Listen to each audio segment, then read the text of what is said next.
We push through pain and find a way. No matter what the people say at the end of the day. Hey, what's up, y'all? Welcome back to my show.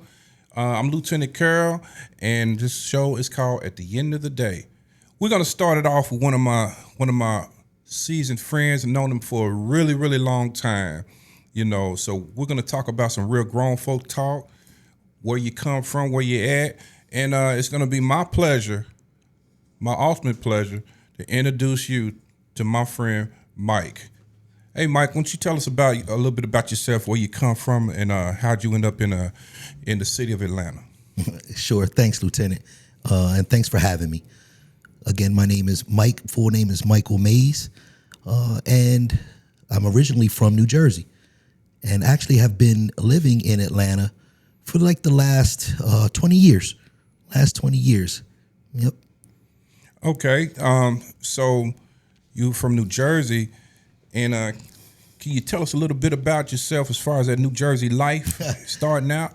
Oh, yeah. Starting out. Well, I'm actually from South Jersey. So from Atlantic City to Camden. And where I was born was Vineland, New Jersey. So if you look at the map and between Atlantic City and Camden, right in the middle of there will be Vineland, New Jersey. So grew up, probably like any other typical black family. We had our ups and downs. My parents were very strict. My mother's side, it's funny, Lieutenant. On my mother's side, she really instilled that creative part, I would say. And then my father's side, probably that work ethic. My father actually is ex-Marines. His family were originally from Chunky, Mississippi. So I get that kind of down south touch to it. Right. And he ended up with his father, my grandfather, opening up their own tire shop. And after the Marines, he got out, he went to work for his dad. And so we have our own family business. And then back to my mother's side, tell you what, Lieutenant, everybody knows who the mother of the Underground Railroad is. Okay, yeah. Right? Everybody would say Harriet Tubman, right? Right. Does anybody know who the father of the Underground Railroad is? No, that's the Jeopardy question. Probably of last month, since February was Black History Month. Right. I can give you a hint. You should look up William Still. William Still is the author of the Underground Railroad. Okay. And why that's important is that would be my great uncle. Wow. Okay. Yeah, okay. so- Well, is it safe to say this, Mike, that since your dad, focusing on him, back on him, did he rule, with a steel rod, or was he fair and firm? What Yes. type of man was your father? Yes, but more quiet. He was also a minister at the time. Now he's retired as a pastor, but it was very much the work ethic Monday through Friday, and of course the tire shop was open Saturday, but on Sunday, now it was getting up very early for Sunday school, Right. the whole nine. I mean, and watching him get ready to go into the pulpit. He could be the special speaker of the day, and truly the foundation, the spiritual foundation that was needed, the backbone of the family. Right. His name is Frank, and just amazing an example, a man of faith. Any siblings? Yeah, one brother and one sister. Oh, okay. Okay. My brother has taken the surname of my father, Right. and then my sister. They're both younger. I'm the oldest. Okay. Yeah. Okay. So you're not little Mike. Nah, I just celebrated my 52nd birthday, man. Okay. I'm just happy I don't look like what I've been through. Nah, you age very well, brother. Thank you. You Very as well. well. You as Thank well, you. Lieutenant. Yeah. So moving from New Jersey, and I think we discussed in the past about you had some military experience. You want to talk about that a little bit? Sure. I actually went into the U.S. Army from Atlanta. Thank you for your service. Thank you. That would have been in 1996. I had been here maybe a year and a half staying here. So got to kind of witness the Freaknik and all of the Olympic stuff that was going on. Yeah. I actually lived across from the stadium, the Olympic Stadium, before it became the Brave Stadium and then before they moved it. Right. But I stayed off of Ralph David Abernathy on Forum Walk, which was kind of a rough area even during that time. And Right. I was blessed with knowing someone who I had already worked there from my aunt. And I stayed with her and would run pretty much across the highway to go put in the blue seats in the Olympic Stadium. And then at some point the Olympics were pretty much the Olympics were over. And my aunt kind of asked me, who was also former military. She had worked in the Pentagon, overseas in Germany. And this is my mother's sister. And she said, "You're so bright. Like, what are you doing? Yeah. Are you going to just kind of be drifting for the rest of, And she said, "Why don't you take the ASVAB test?" And I was like, "Oh, okay. I got nothing to lose. I'm good with tests. I'll go to the test." Well, I blow the test out the water, and they just open up. They're like, "Well, what do you want to do?" They don't, how sometimes we'll give you this job.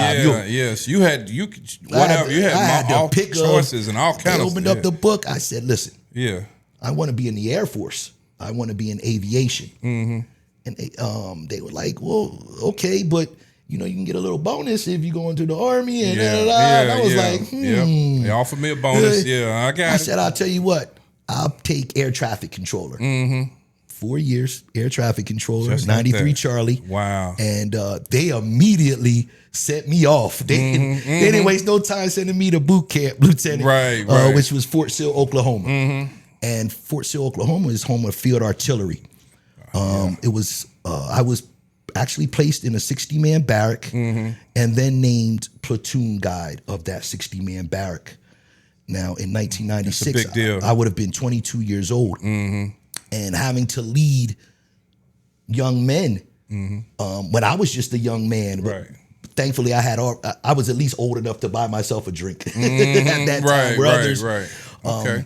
And then from there, I went on to Fort Rucker, Alabama, specializing in that air traffic control. Right. So right. It's pretty much the military career. Okay. I ended up becoming a disabled veteran. I had laser surgery back in 97. Late 97, there was a blood vessel tumor that formed in my face. And they sent me to Walter Reed Hospital. In Washington, D.C., they did laser surgery on my face, removed the tumor, and then said, "Listen, you're a disabled vet. Good luck with the rest of everything else you're trying to do."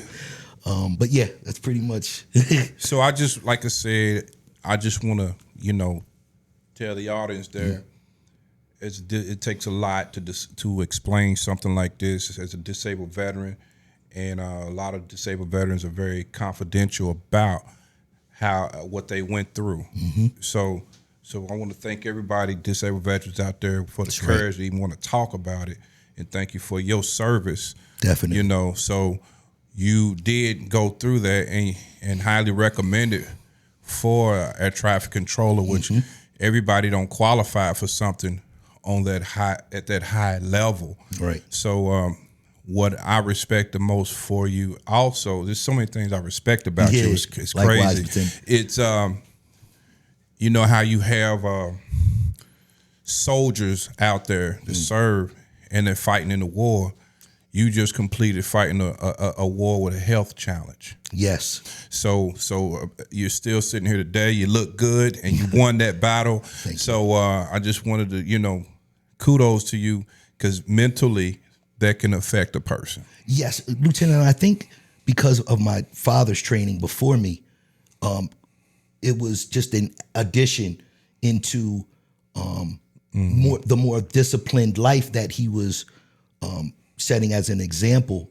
I remember my drill sergeant told me, they chose me to be in charge of a 60-man barrack, if you can imagine, because back then women weren't allowed to work in field artillery, combat MOS. That's right. Yeah. And I remember my drill sergeant saying, when you're leading men, you must rule with an iron fist, but in a velvet glove. And it was like phenomenal. Yeah. It was the most, and again, at 22 years old, it's something went off like, oh, okay, if I'm going to do this, then, you know, you're going to want to do it right. Because at the end of the day, when you have people following you, you don't want those same men to kind of stab you in the back. You want those men, you know, following, and if they will follow a good leader who has a balance of the iron fist and the velvet glove concepts. So with, you know, conclusion to your military career, let's fast forward a little bit and talk a little bit about more what you did next with your transition in Atlanta to ATL. Okay. Well, about 20 years ago, my mother's sister, the same one I stayed with on Form Walk, got really sick. And in fact, she stays right down the street from where we're filming. And it was tough. She had 2 boys. She actually has 3 sons. One of them was in Ohio. The other 2 were here. The family kind of decided we didn't want to take her children and ship them up to New Jersey and then kind of learn a whole new, they were born here in Atlanta. So I decided, since I had already been living here back in the 90s, that I would move back to Atlanta and help the other aunt that stayed in the Pentagon. They were sisters. Help her raise the kids. And in fact, that year in 2006 is when I met you. I started working at the Hilton Atlanta Airport on Virginia Avenue, and as a security officer. And when we would have certain things, you know, that needed an official review and report, we handle business, didn't we? Lieutenant, and you are such a positive influence on the community. You should be applauded for your service. Plenty years of service. In fact, I heard you just retired, if I'm not mistaken, stuff like that. I did. I think I owe you another lunch or dinner or something. But you are, you give hope to those who might have a stigmatism towards, you know, maybe officers in the force, and you know, you're a walking example of, you know, to serve and protect. And that's I know myself included feel like that.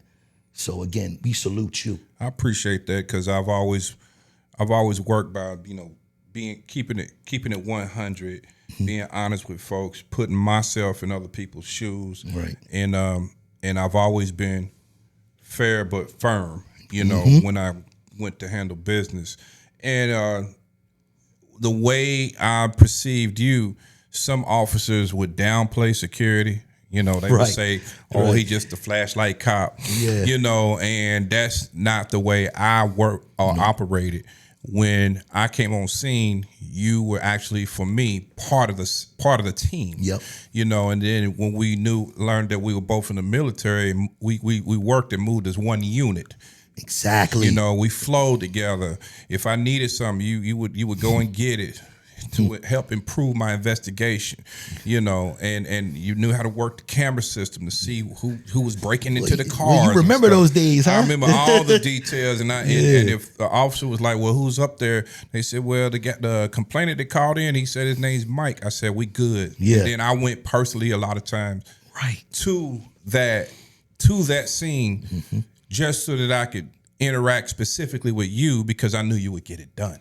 Yeah, you know what's amazing is that I think you were just maybe an officer, not to take away from your title, but I was a training officer. At the time I was a fresh officer. Then I moved to a field training officer at that time. But as you know, in order to be a good leader, you had to be a good follower. Definitely, so I was groomed pretty decent from other officers. So there were people that just wanted to be under me and follow my lead. And that's when I started going into leadership. But we're gonna go back. This ain't just about me. We're gonna go back to Mike. Definitely, Mike's world. So after your, do you need a break or anything? No. Okay. No, thanks for just very comfortable. Okay. Yeah. So we're gonna move forward from the Hilton, and then Okay. you can let me know what was your next move after the Hilton. Great question. I actually decided to go back to school to get my accounting degree. Education. Yes. Okay, Yes. To okay. use that VA education, Right, right. that they promise us. Let with- Uncle Sam pay right, for it. I know and- that's right. Yeah. And yeah. my thought process was to then reach to be to do taxes. I've always been good with numbers. Excelled in in high school, and so I thought that was the next move for me. Right. In fact, I started going to school, and the school wanted to do a commercial, and I remember not getting paid for this commercial. Yeah. But they plastered it all around Atlanta back then. Oh, wow. And Yeah. people would see me and be like, "That's you on a TV for," and I know some people were like, "This guy is crazy. What is he doing?" Yeah, yeah. But I always had plans to rise above my situation. You see, I left, my own daughter to move here to Atlanta. And that was kind of tough to deal with. Yeah. But I knew if I bettered myself, that I could be in a position to, get to a point where I would really be just established in my professional career. And it worked out. I was able to get the degree, and then I applied for, especially with my military experience. I remember all phases of the government, and they called, the U.S. Census Bureau called me. Look at that. And 101 Marietta Street, 36th floor building. They had me on the 35th floor. So when I look out my glass window, there's literally no street. You can't see anything from that high. Yeah. And I was begging the Lord, like, please, just if you could get me a little bit lower. Yeah. Right. But it was great because instead of doing the taxes for the U.S. Census, I worked their payroll, which is my introduction to the payroll phase in accounting. And I kind of took it and ran with that, Lieutenant.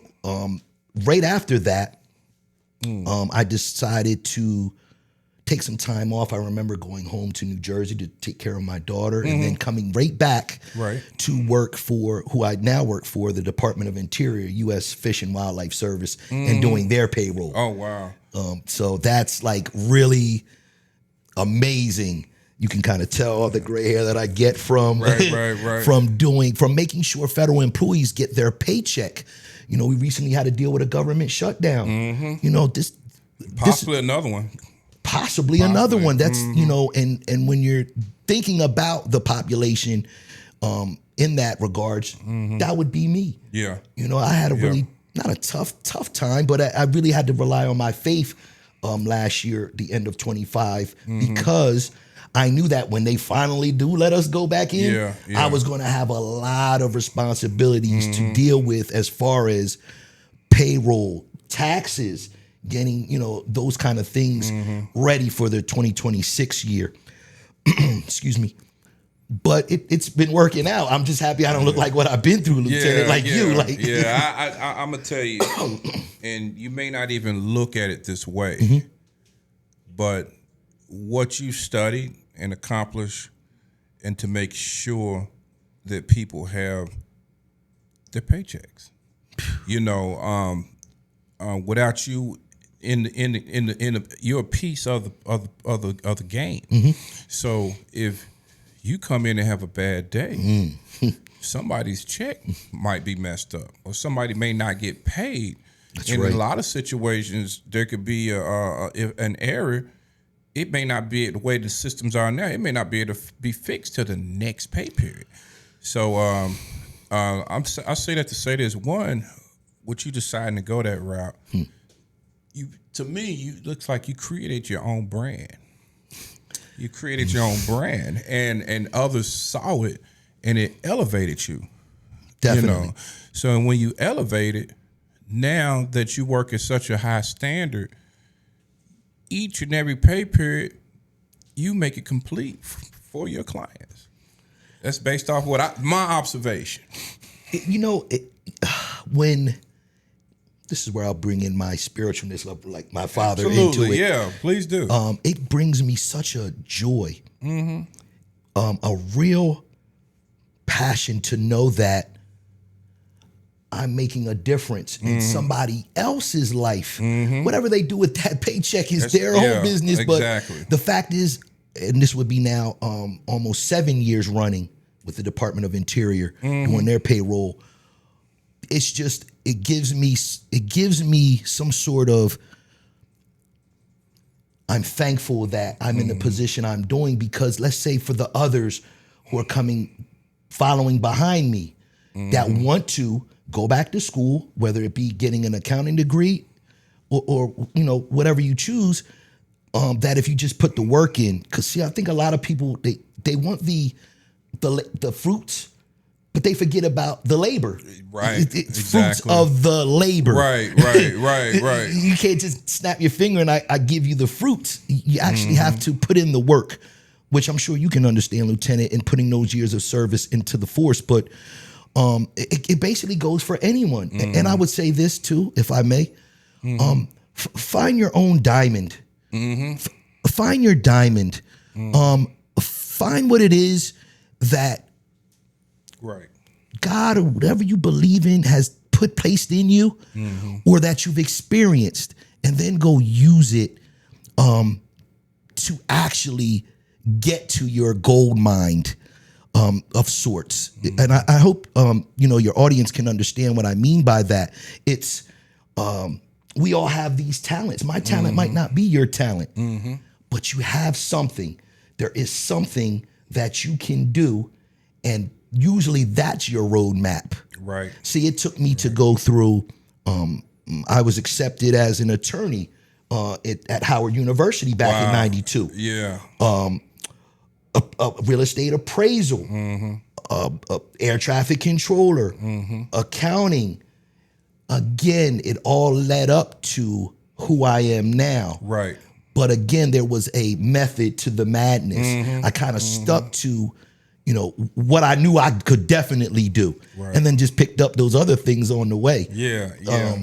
So. It makes me want to create a nickname for you, based off of your experience and your high quality of work is Nick, a.k.a. funds available. Because when somebody knows, it's kind of like when I was a supervisor, the young supervisor on the force, and people would ask, man, who's on duty tonight? Because I work night shift for that's 15 years, night shift. Right. And they would be like, Corporal Carroll or Sergeant Carroll is coming in. And they would tell me it was a sigh of relief. Like, I'm so glad he working. You know what I'm saying? That's right. So I'm sure your colleagues look at it like, well, who's doing the money? And they'd say, Mike, aka funds available. So they know that money gonna be right. The numbers are gonna be tight. Yes. And with me, I've always worked at a capacity. I didn't supervise from the office. Right. I was always in the field. So if an officer got in trouble or there was a complaint, I was standing there to make sure that the citizens' rights wasn't getting violated. Thank you. If they wanted to speak to a supervisor, I'll be like, I'm right here. And there's a difference between getting your rights violated and you just mad. You just mad. There's a difference between that. Yes, sir. So I just wanted to, kind of stress that point. When you're mad and you're in your feelings is one thing. But if you just straight up was wrong or violated the law, that's another thing that you got to, be grown folk about it and be able to work your way through it. So we got to the accounting, and are there any other things? Now you're pretty much deep into your career right now with the accounting. So is there anything else that you want to stress to the audience about, what are your future plans?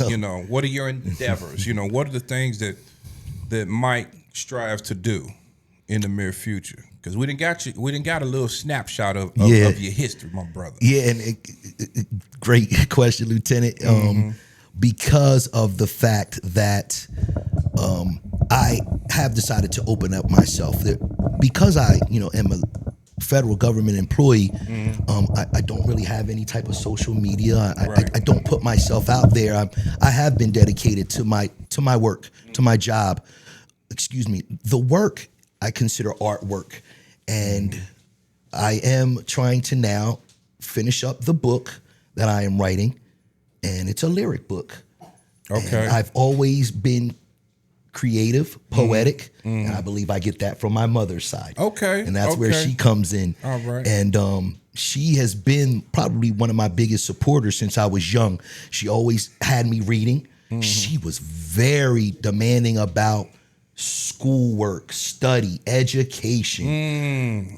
Again, my father, work ethic, hardworking, but my mother, definitely the education. And so,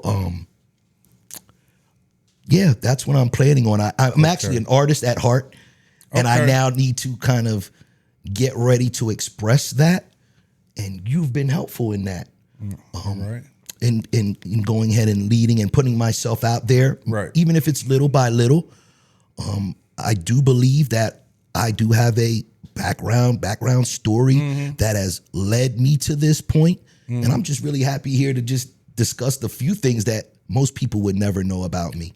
Right. So what we're gonna do is we're gonna take a little break, and then we're gonna get some final thoughts in there and see how you can contact Mike, and make sure you hit that subscribe button. Hit that subscribe button if you like what you're hearing. So then we're going to pick right up where we left off. You can feel the joy and the pain sitting next to me. Keep it a buck. I nailed this last century and can't be touched like MC Hammer had leprosy. I would lay hands, but most states, that's a felony.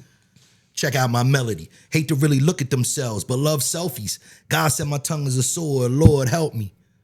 The 10 commandments, don't covet another man's talents. I balance my own budget. Mayweather checks the size of Czech Republic. Anything I say in private, I could back it up in Publix. Most people be like, go ahead, Jer, spit. He's 2 smiling. tears in a He's bucket. smiling. Little do they know that I'm about to bring the ruckus, feeling 10 feet tall like a ball at the ruckus. You see, the devil tries to break our spirit. It's a message in the music. He don't want you to hear it. If I call my man nigga, that's a term of endearment. Chuck D needed a planet where the blacks was fearless. So do the right thing, son. More to lose than your shoes in this white kingdom. Just for fun, go and listen to some old Big Pun. And when you're done, I'm going to teach you the secret to Wing Chun. Oh!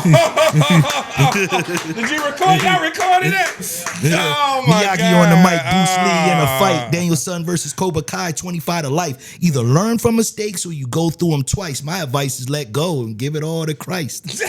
You call, he be there, kid, especially at night. Lights out, but he shines the way truth and life. Might focus on my green like I love drinking Sprite. Get at me, dog. I'm up to 5 million likes. Ooh. Ooh. AKA unsigned hype. And no, I'm not the type to have a midlife crisis. Married to the mic, says so on my license. hey. Get ready, We y'all. needed that in the show. It's almost ready. Pleasure. We needed to blend that in the show, bro. That was a good out. Man, that was just a snippet. You know, the snippet. You know, that's what I be calling them. Yeah. I be calling them snippets. Man. Sheesh. Yeah. Yo, shout out to Carmichael and Nas. You are watching at the end of the day. Subscribe. All right, we're back. And we're back with Mike, and we're going to go to a final thought for Mr. Mike that has showed us a lot about where he come from in transition from big New Jersey to the military, the ATL, serve his country. Now he serves the community as an accountant. So, Mike, do you have any final thoughts for the audience out there? Because now you out there, and people who didn't know who Mike was, they know who Mike is now. So what do you want to tell the audience out there? I don't know, Lieutenant. It's probably something that maybe they don't know just by physically looking at me, that there is a spiritual side to me, which I consider the foundation. And again, I am part my mother and part my father. If I had a final thought, it would be study to show thyself approved.